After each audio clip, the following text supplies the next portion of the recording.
Hello, and welcome back to another episode of Reach Your Happy with Laura. If you don't know, I am Laura.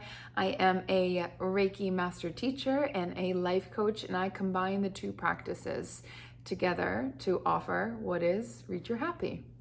So, today I'm going to talk to you about stepping outside of our comfort zone or our comfort circle, why it's so challenging, and what we get out of doing it. And I like to share through my personal experience because I don't want to tell you what to do.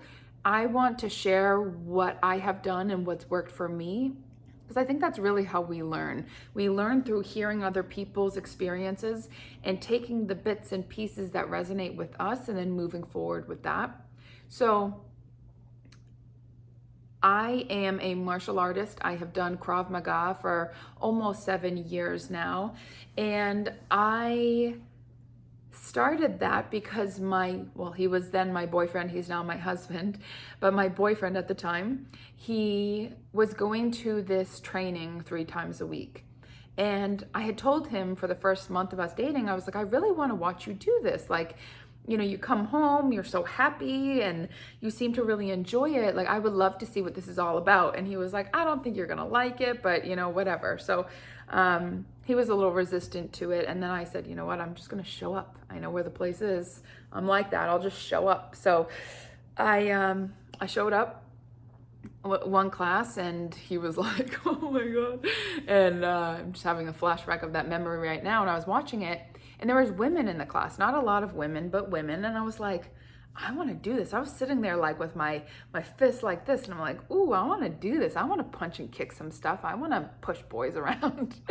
And so I think it was like 2 weeks later, there's this thing called Buddy Week, and you can bring anybody in. And Brad was like, oh yeah, it's Buddy Week. So the curriculum isn't like as intense. And, we're trying to get new people to sign up. So yeah. And I was like, well, can I come? And he was like, oh, yeah, sure. All nervous. And, excuse me. So I joined that night. I fell in love with it. The first class I ever took. It was empowering, got a good workout on. Also, Brad being my partner, that's my husband, boyfriend at the time. Brad being my partner, it was really nice bonding. And we had to switch partners every now and again. And eventually Brad became the head instructor at that school. So he eventually couldn't be my partner in training instead, which was great because he is a 3rd degree black belt versus a white belt, not all that even. Though he took off power. It was still challenging for me, and working with my partner, having these expectations that I need to be better than I am. We were still in the very early stages of our relationship. So this mind stuff comes up. Trying something new, mind stuff comes up. I'm sure you know what I'm talking about. So I started working with other partners and I was like, oh, this bonding is really nice. Like, we're not even talking, we're just physically holding pads for each other or doing these self-defense techniques, and really, really cool. So I was very spoiled having my martial arts instructor become my husband. And I have never been taught by another martial artist. We had some seminars and the owner of the school had taught me a couple times, but like that day after day training, no one had ever done that besides my husband, who I've known since I was 14 years old. So quite comfortable with him in most ways. So just recently, he switched jobs. So there's 2 giant hawks flying around, 2, which there is a mama baby situation, so maybe that's them. Anyway, so Brad and I have been training Brazilian Jiu-Jitsu, which is groundwork grappling. It's a little different than stand-up striking that Krav Maga is, my initial martial art. So we've been practicing, and then he saw a posting about one of his idols as far as Brazilian Jiu-Jitsu goes. He's like, oh my gosh, he's gonna be in Salem. That's so close to us. I would love to go to that. But generally at seminars, you need a partner. And I was like, oh, that's cool. Yeah, that's cool. And he's like, would you want to do it? I'm like, oh no, no, that's like comfort zone. That's like cracking this baby open and going so far outside of what's comfortable for me. A new instructor I've never had before. going to a school I never been to, around a bunch of other martial artists I've never met before. Like, I remember what it's like being a newbie at a dojo. It can be intense. But I was like, you know what? Brett affirmed, you don't have to be better than you are. The whole point of a seminar is to grow and learn. And I was like, right, like if someone told me they didn't want to come to Reiki because, or like go through my process because they've never done it before, it's like, well, that's the point. You do it so you get the benefit from it. So we signed up for it a little bit ago, and it was just 2 weekends ago. We go to the seminar. It's fantastic. I forgot, because we haven't been in a martial arts school in a little while now, how martial artists are honestly the kindest, coolest people I've ever met in my life. And you think, oh, these people could destroy you. Yeah, I know. And it's almost like that saying, speak softly, but carry a big stick. They have these skills, but they're like, hi, hello, welcome, nice to meet you. And I'm like, oh, hey, right. This is the martial way. We don't choose violence before words. We try to diffuse and communicate. So these people, right? Like such a beautiful vibe. So went to the training, was 3 hours, was really intense, but so amazing. I learned so much.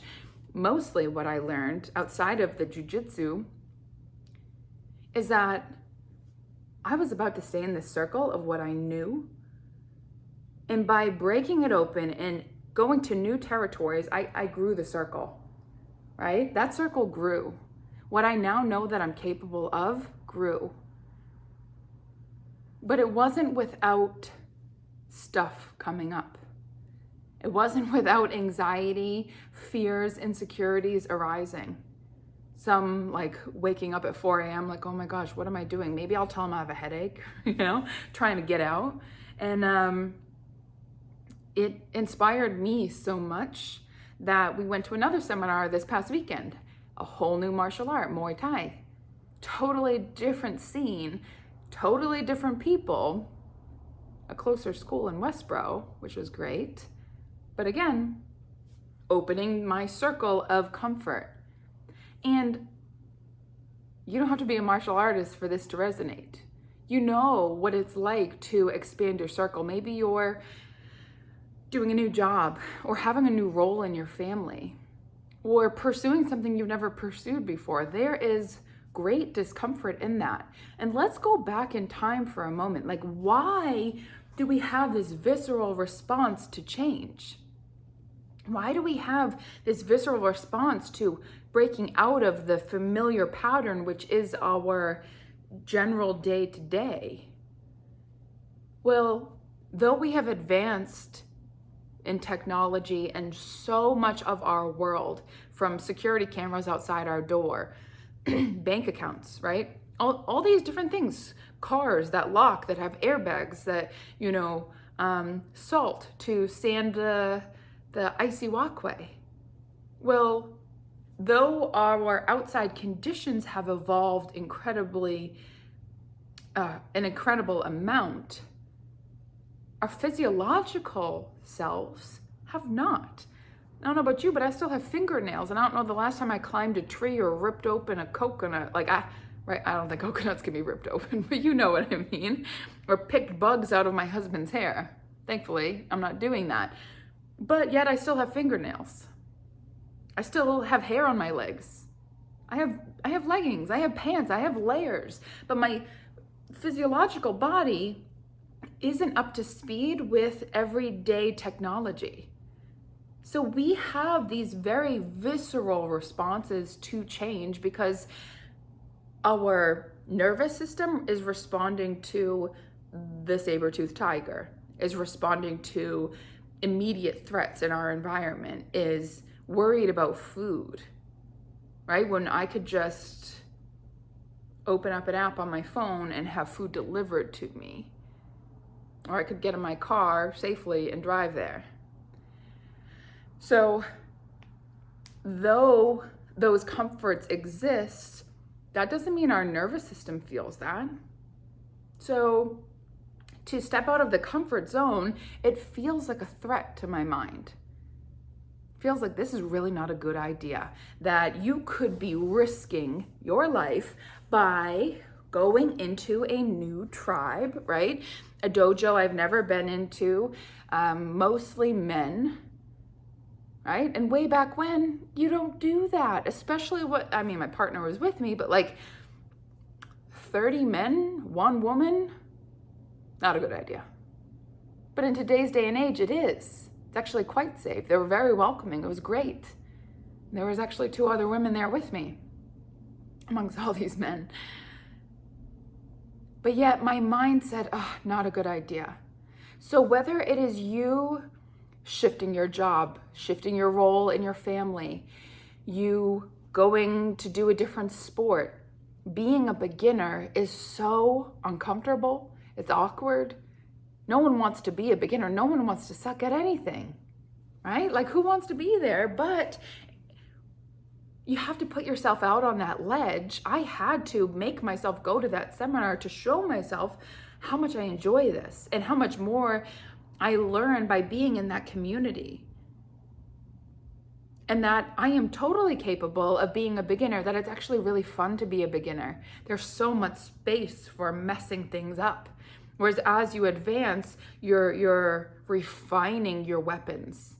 Whereas a beginner, it's like, what is this? Oh, I moved my leg and my arm and okay, all right. This is how you walked. Oh, huh, right? And so there's just so much new information and it's so exciting. But as you advance along anything, it gets a little bit more intense, right? It gets more sharp, more pointed. So maybe you are even trying new ways of being. Setting boundaries, standing up for yourself, listening to your intuition, working on meditation, whatever it is that's breaking you out of your circle of known, breaks you into this unknown territory, which is naturally a bit terrifying. And you're not in the wrong place if you feel afraid of growth.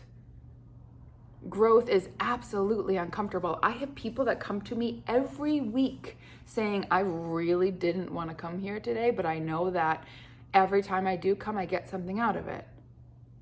Like, and you showed up, right? That wasn't, I shouldn't go because Laura is a real pain in my butt and it's not valuable to me. No, it's valuable and it's going to make me look at some stuff and ask me to grow a little bit. And that's what I do want that, because I want to feel better. But it's so interesting, the growth process, because what you think you want or what you think you're going to get out of it is often not what you get out of it. I have always had this kind of inner mission to pursue spiritual, mental, emotional goals. I always wanted to be happy. I always wanted to look on the sunny side. I always wanted to help myself feel better and also learn how to help other people feel better. That was always a motive for me. But I had a lot of feelings of inadequacy, of really low self-worth.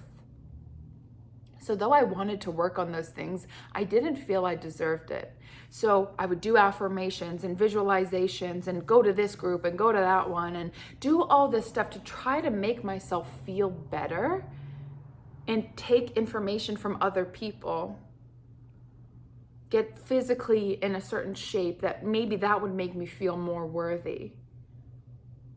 And it wasn't always really a direct path, but I will say, with continued exposure to things that help us break out of the comfort zone, you absolutely do start to access those goals.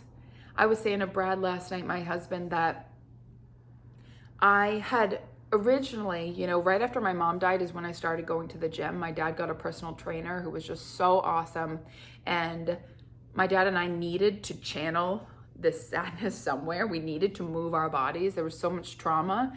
And so exercise was an outlet for me. And I feel like this is a whole other video.